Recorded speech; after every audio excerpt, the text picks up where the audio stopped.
how Donal's car was stolen, and how he came to court to tell Judge Eva his entire story in search of justice. It was a quiet morning. Donal was driving his new car to work. On the way, he stopped at a cafe and parked his car outside. He went inside for just a few minutes. When he came back, his car was gone. Shocked and worried, Donal looked around and asked nearby people if they had seen anything, but no one knew what had happened. He immediately reported the theft to the police. Days passed, but the police could not find any trace of the car. Finally, the case was brought to court. Inside the courtroom, Judge Eva took her seat on the bench. The room became completely silent. Standing before the court was lawyer Emma, whose job was to present Donal's case clearly and truthfully. Emma addressed the court. "Your Honor, Judge Eva, today I will present Donal's case. His car was stolen, and he has come before this court seeking justice." Judge Eva looked at Emma and replied, "This court wants to hear the complete truth. Ms. Emma, please explain the entire incident in detail."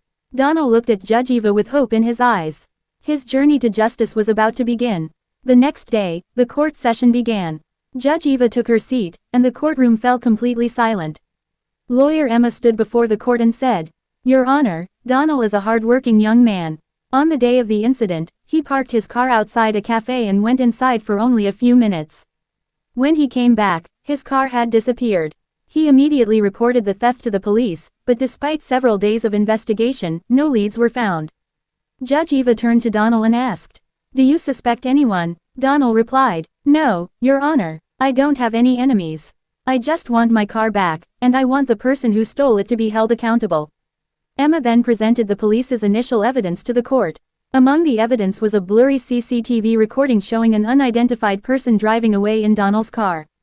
Judge Eva carefully watched the footage before speaking. "This is an important piece of evidence, but we need clearer proof.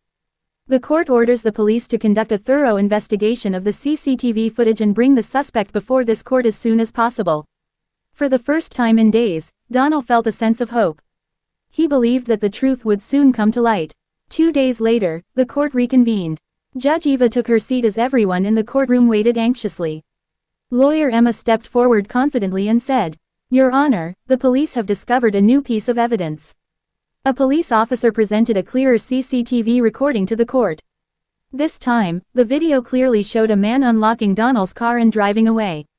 Judge Eva looked at the officer and asked, "Has the suspect been identified?" The officer replied, "Yes, Your Honor, we have identified the suspect as Jack Miller. He has been taken into custody and is waiting outside the courtroom." Judge Eva nodded and ordered, "Bring him into the courtroom immediately." Moments later, the police escorted Jack Miller into the courtroom.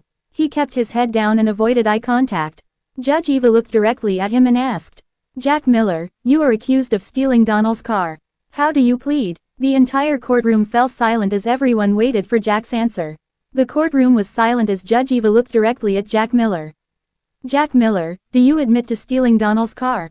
Jack hesitated for a moment before answering, "No, Your Honor, I didn't steal the car. I bought it from another man who told me it was legally his." A wave of whispers spread through the courtroom. Lawyer Emma immediately stood up and said, "If Jack is telling the truth, then he must identify the person who sold him the vehicle." Judge Eva spoke firmly, "Jack, this courtroom demands the truth. Tell us the name of the person who sold you the car." Nervously, Jack replied, "His name is Ryan Brooks. He sold me the car and claimed that all the paperwork was legitimate." The investigating police officer stepped forward and reported, "Your Honor, we have already begun investigating Ryan Brooks. Our preliminary findings show that his name has been linked to several previous vehicle theft cases." Judge Eva looked around the courtroom before announcing, "The court orders the immediate arrest of Ryan Brooks. He is to be brought before this court at the next hearing. If Jack's statement is true, then the real thief will soon face justice." For the first time since his car was stolen, Donal felt that justice was finally within reach. The courtroom was packed for the next hearing. Judge Eva took her seat, and the proceedings began. Police officers escorted Ryan Brooks into the courtroom. He looked nervous, and the tension in the room was obvious.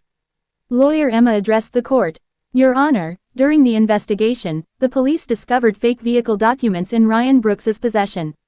Among them were forged registration papers for Donal's stolen car." Judge Eva turned to Ryan and asked, "Do you have any explanation for this evidence?" Ryan replied, "I'm innocent, I've been framed." Just then, the investigating officer presented another crucial piece of evidence, a security camera recording from a garage. The video clearly showed Ryan changing the license plates on Donal's car to hide its identity. The courtroom fell silent. Emma looked at the judge and said, "Your Honor, this video clearly proves that Ryan attempted to conceal the identity of Donal's stolen vehicle by replacing its license plates." Ryan remained silent for several moments. Finally, he lowered his head and confessed, "Yes, I stole Donal's car. I lied to Jack and sold it to him, telling him it was legally mine."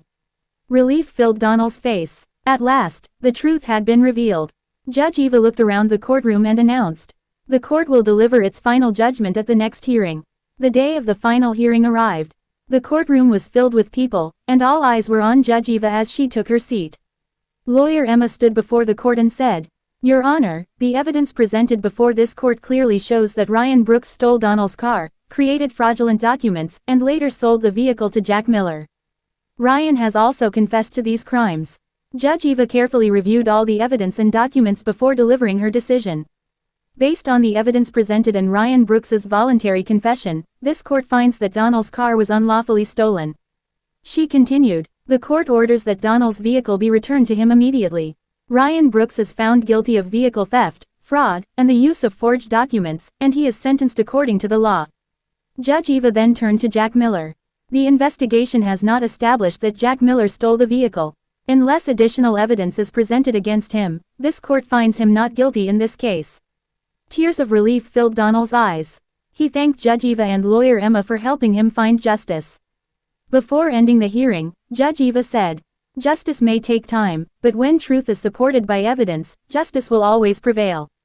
After the verdict was announced, the courtroom erupted in applause. The police successfully recovered Donal's stolen car and returned it to its rightful owner. Donal walked toward his car with tears of joy in his eyes. Gently placing his hand on it, he said, "This isn't just a car.